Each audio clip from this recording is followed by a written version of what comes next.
guys, welcome to my YouTube channel Learning Hub. If you don't ask, you don't get. So guys, पिछले बार हमने जो है lesson number 2 microorganisms friend and foe पढ़ा था and अब हम इसके आगे का पार्ट पढ़ने वाले हैं जिसमें हमारा हार्मफुल माइक्रो ऑर्गेनिजम्स के बारे में मैं आपको बताने वाला हूँ। एंड यूट्यूब चैनल को जैसे कि मैंने पिछली वीडियो में बोला कि सब्सक्राइब कर दो, बेल नोटिफिकेशन को ऑल पे सेट कर दो एंड हमारी वीडियो को लाइक कर दो। सो गाइज, अब जो है मैं आपको बताने वाला हूँ कि हार्मफुल माइक्रो ऑर्गेनिजम्स क्या होते हैं एंड इसके बारे में थोड़ा बहुत बताने वाला हूँ। तो मैं इसके बारे में इंग्लिश में थोड़ा बता देता हूँ। Microorganisms are harmful in many way. यहाँ पे बताया गया कि माइक्रो ऑर्गेनिज्म बहुत खतरनाक है बहुत तरीकों से। Some of the microorganisms cause diseases in human beings, plants and animals. Such diseases causing microorganisms are pathogens.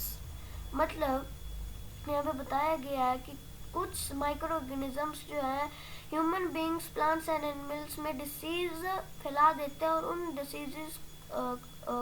Disease causing microorganisms को पैथोजेंस बोलते हैं।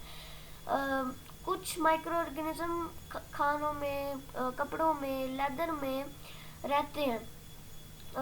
अब जो है हम अगला अपना पढ़ने वाले हैं topic disease causing microorganisms in human. So हमारा ये मेन पार्ट यहाँ से स्टार्ट है, तो मैं यहाँ पे आपको बताने वाला हूँ।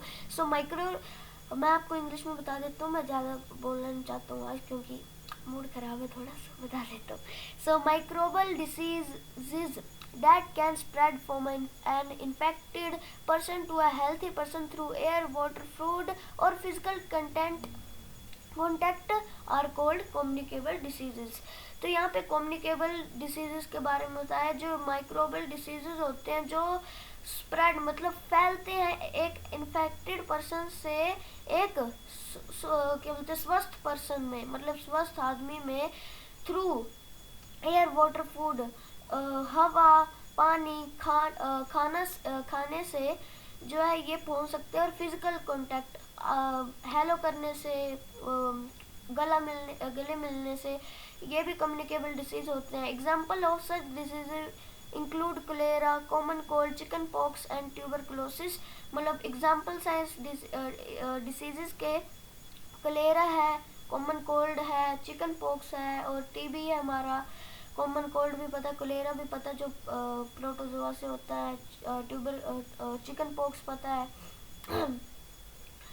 अगला जो है हमारा है there are some insect and animals which act as a carrier of diseases causing microbes।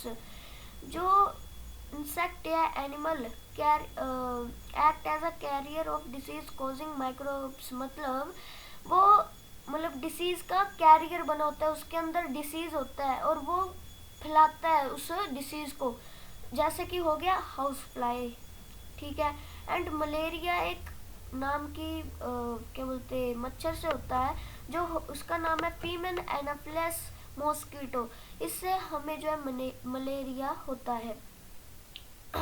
And आपको ये भी पता होना चाहिए कि जो हमारे मॉस्किटोज हैं वो वाटर में ब्रीड करते हैं। ओके, अब यहाँ पे जो some common human disease caused by microorganisms. Common human diseases हैं जो माइक्रो ऑर्गेनिज्म के द्वारा होते हैं। सो फर्स्ट है हमारा ट्यूबरकुलोसिस। वो माइक्रो ऑर्गेनिज्म का टाइप उसका बैक्टीरिया एंड वो उसका मोड ऑफ ट्रांसमिशन मतलब किसके थ्रू जाता है वो है एयर। यहाँ पे बता देते हो कि इससे क्या क्या होता है। Keep the patient in complete isolation, keep the personal belongings of the patient away from those of the other, vaccination to be given at suitable as.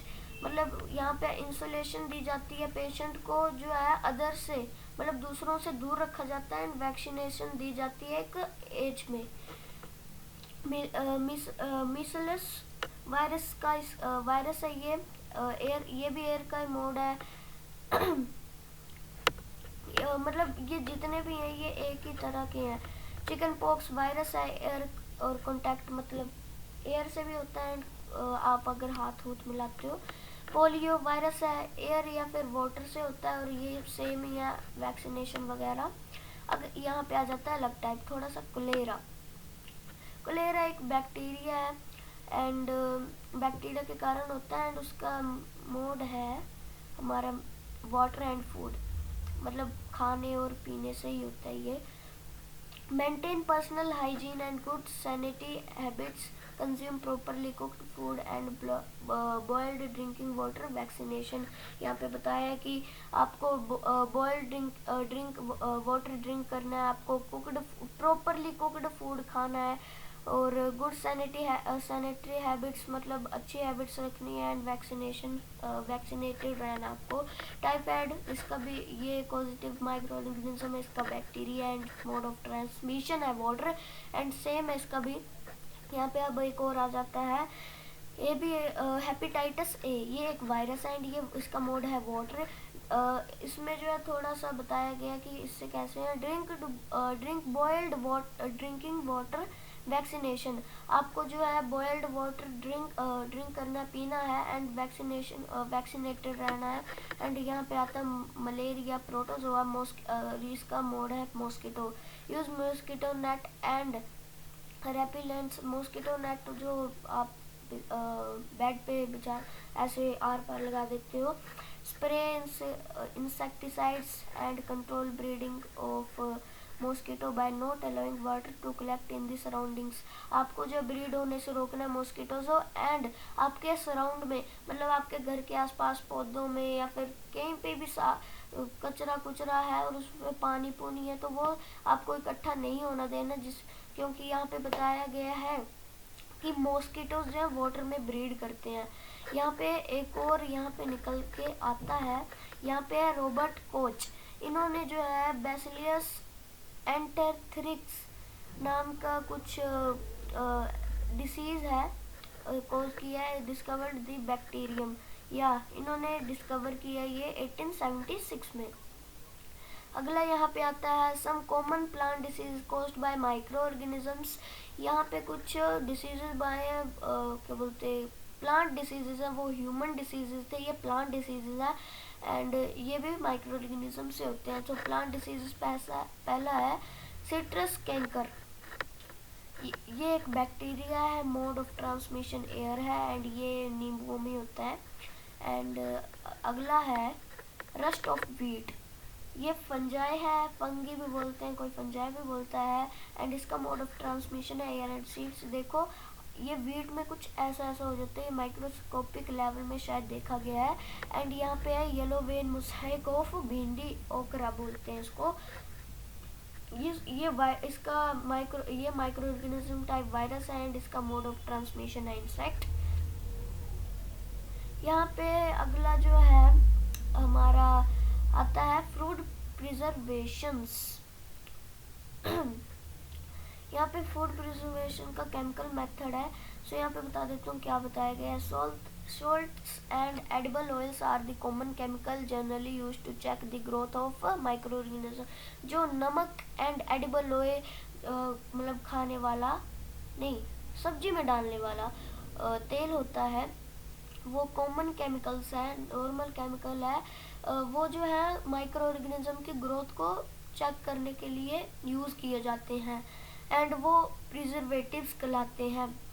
हम जो है salt acid preservatives to pickles to prevent the attack of microbes, sodium benzoate and sodium metabisulfite are common preservatives. These are also used in jams and squashes to check the spoilage। यहाँ पे बताया गया कि jams and squashes में use होता है check there spoilage. यहाँ पे जो है अगला ये निकल के आता है हमारा पेस्चराइजेशन। मैं बता देता हूँ पेस्चराइजेशन क्या होता है। आपने देखा होगा कि पेस्चराइजेशन वो चीज़ होती है जिसमें जैसे कोई भी चीज़ पैकेट में आती है उसको बोलते हैं पेस्चराइजेशन। जैसे कि दूध, ठीक है, दूध हमारा पैकेट में आता है, ठीक है, पैकेट में आने वाली चीज़ बहुत हार्मफुल होती है। सो यहाँ पे बताया गया कि क्या सोल्यूशन है इसका। सो यहाँ पे लिखा गया है पेस्चराइज्ड मिल्क कैन बी कंज्यूम्ड